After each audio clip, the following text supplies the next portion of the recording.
And now we will go through some common mistakes that people fall into regarding Allah's names and attributes. The first one is the ignorance of people in thinking that for specific illnesses is a cure in Allah's name. For example, saying that for curing the evil eye is so and so name, or for curing ear infections is so and so name. No, this is incorrect. There are no names and there's no proof in the Quran or in the Sunnah making a specific name a cure for a specific disease. Now, we use Allah's names in our du'as. So we call Allah by His name, the healer, the cure, when we are asking Allah to heal us, because we know that is a name and a characteristic of Allah that He is the healer.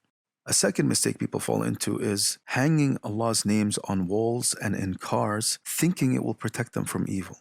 The Prophet ﷺ said, whomever gets tied to an amulet verily has committed shirk. If we want protection from Allah subhanahu wa ta'ala, we say the adhkar themselves. We don't hang Allah's name thinking that this name that is hung in the car is going to protect me. This is an incorrect aqeedah.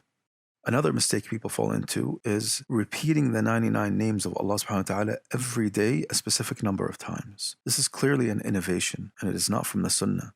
Another common mistake, people who call upon the name of Allah, not the name, but they call the actual name of Allah. I'll give you an example so this makes sense. Where they say, O name of Allah. So they don't say, O Allah, O merciful. They say, O name of Allah, O name of my Lord.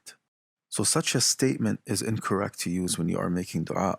Another common mistake is people who call the actual attribute itself in the name. So they say in their supplication, in their prayers, O Rahmat Allah. So they're calling Allah's mercy. O Maghfirat Allah. They're calling the forgiveness of Allah, and that is incorrect. This is because supplication is intended to be turned towards whom is characterized with these attributes, not the attribute itself.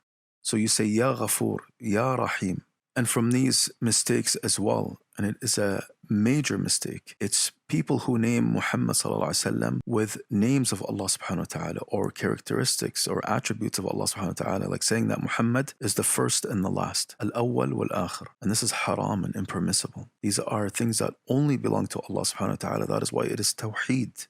And also from among the mistakes that people do in this door is that if they have a paper that has Allah's name on it, they throw it in the garbage once they are done with it or they don't need it. And this is a sign of disrespect to Allah subhanahu wa ta'ala.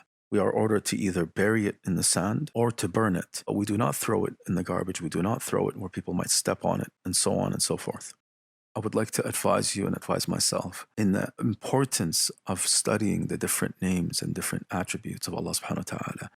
What are the meanings behind them? Looking for explanations from the scholars on the meanings of Allah's names and attributes and studying them further. It is crucial and essential for your aqeedah.